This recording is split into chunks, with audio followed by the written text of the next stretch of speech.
Exotic smash mouth, Miami Dolphins. You're going with the Tennessee Titans. Absolutely. 100%. I kind of feel what you're saying. This feels like a classic Dolphins, but you know what I think the secret is?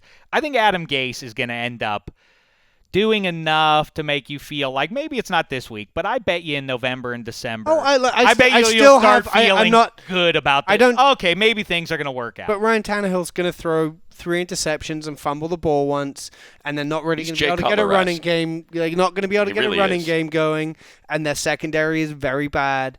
And Mario Williams might as well be living in Buffalo still for the amount of pressure he can get on a quarterback in Miami. There's That's nothing such happening. Great fan analysis. And Mario might as well be still living in Buffalo for the pressure he's been getting on. My eyes can't take it no more.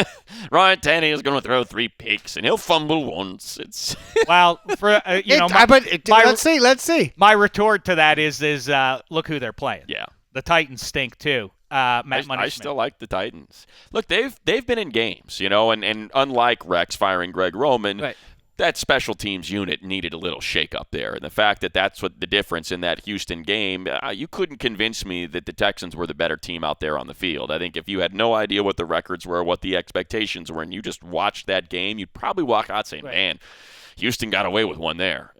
They've figured it out with DeMarco Murray. He's been great. And more than anything, just great. He's been very good. And the Dolphins have been, in all seriousness, they've been very bad at tackling. Yeah. They can't tackle. And so when you've got him and Derrick Henry coming at you, I don't anticipate that getting any better this week. Yeah. I hear you on DeMarco Murray, and he has been very good. I just feel like, and this isn't practical sort of X's and O's kind of thing. I just feel like the Dolphins, this is getting bad again, and don't they have to dig down deep and say sort of like the Lions this week? Do they have to? Isn't there dignity at some point? Don't they have to rise up? Doesn't Ndamukong Suh have to throw a fit in the locker room at some point and say what the hell already? No. You know what I mean? Like, doesn't seem like there that kind of group. There isn't a leader on the team.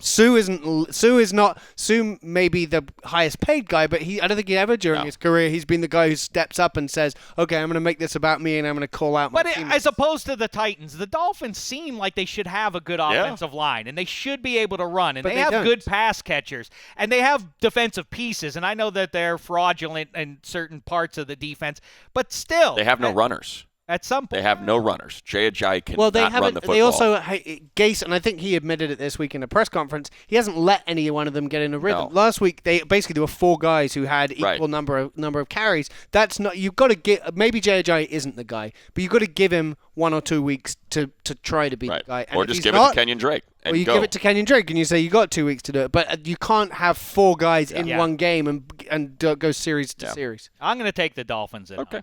I just. That hurt. That one really hurt. Handsome got me in the temple.